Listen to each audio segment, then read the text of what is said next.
ছাত্রদের এই আত্মত্যাগের বিনিময়ে পাওয়া আমাদের এই যে রাজনৈতিক পট পরিবর্তন আমরা দেখছি সেটি ভোগ করবার চেষ্টা করছেন কিনা, নতুন নতুন অনেক স্টেক হোল্ডার আসলে সৃষ্টি হলো কিনা?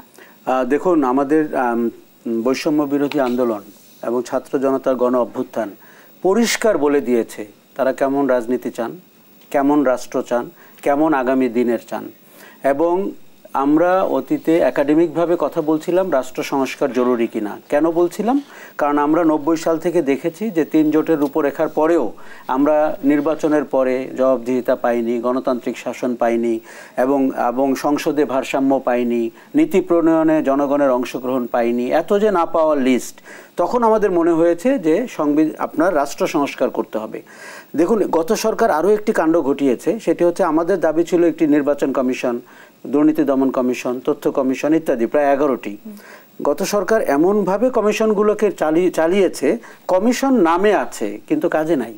নির্বাচনের যে কাণ্ডগুলো ঘটলো তাতে সিভিল অ্যাডমিনিস্ট্রেশন, পুলিশ অ্যাডমিনিস্ট্রেশন, নির্বাচন কমিশন মিলেই কিন্তু এই ভোট চুরিটা করলো।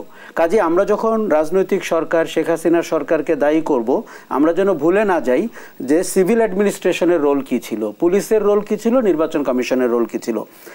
বৈষম্য বিরোধী আন্দোলন তার নাম থেকেই সে পরিষ্কার বলে দিয়েছে এটি চাকরি পাওয়ার আন্দোলন ছিল না, এটি শুধুমাত্র কোটা সংস্কারের আন্দোলন ছিল না। আমাদের যে পুঞ্জীভূত ক্ষোভ যে আমরা দ্বিতীয় শ্রেণীর নাগরিক হয়ে যাচ্ছিলাম দিন দিন, আওয়ামী লীগের চেলা চামুন্ডারা এবং তাদের সমর্থিত দাসরা প্রথম শ্রেণীর নাগরিক, আর বাকি জনগণ।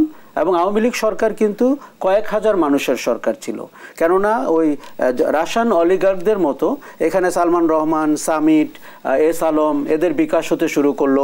সেই সঙ্গে ব্যুরোক্রেসি থেকেও অর্থবিত্তের মালিক হওয়া শুরু করলো, ব্যবসায়ীদের মধ্যে হলো। আমি তো শেষ দুটি সাংবাদিকদের তার হাত শক্তিশালী করার আহ্বান এবং সমাবেশ দেখলাম, এবং ব্যবসায়ীরা তার হাত শক্তিশালী করার আহ্বানে সাড়া দিলেন 7 দিন আগে, উনি মানে পড়ে যাওয়ার 3 দিন আগে। এটি একটি অপরাধ। আপনি একটি রাজনৈতিক সরকার যার একটি মেয়াদ আছে, তাকে আপনি এই ভাষায় কথা বলতে পারেন না, এবং সাংবাদিকরা তো পারেই না। ওইটা আমার সবচেয়ে প্রিয় সাবজেক্ট, এটা একটু পরে বলি। তাহলে বৈষম্য বিরোধী আন্দোলন আমাদেরকে পরিষ্কার বলে দিয়েছে আমাদের এখন কাজ কি, প্রফেসর ইউনূসের সরকারকে সহযোগিতা করা এবং এই আন্দোলন যে গণবিপ্লব ঘটিয়েছে এবং সেই প্রত্যেকটা কাজকে আপনার এগিয়ে নেওয়া। এবং তারা বলেছে সংস্কার চাই, রাষ্ট্র ক্ষমতায় চাই, রাজনীতিতে চাই, এমনকি আমাদের জবাবদিহিতায় চাই। দেখুন, অনেক রাজনৈতিক দল ক্ষমতার বাইরে ছিল দীর্ঘদিন, বিএনপি, জামাতের মতো দলগুলো, তাদের কিন্তু এক ধরনের অস্থিরতা এবং অধৈর্য হতেই পারে, কিন্তু আমি বলবো এখন কিন্তু সেই সময় না। দেখুন, এই আন্দোলনের সফলতার সাথে ওই অর্থে রাজনৈতিক দলগুলোর কোনো সম্পর্ক ছিল না।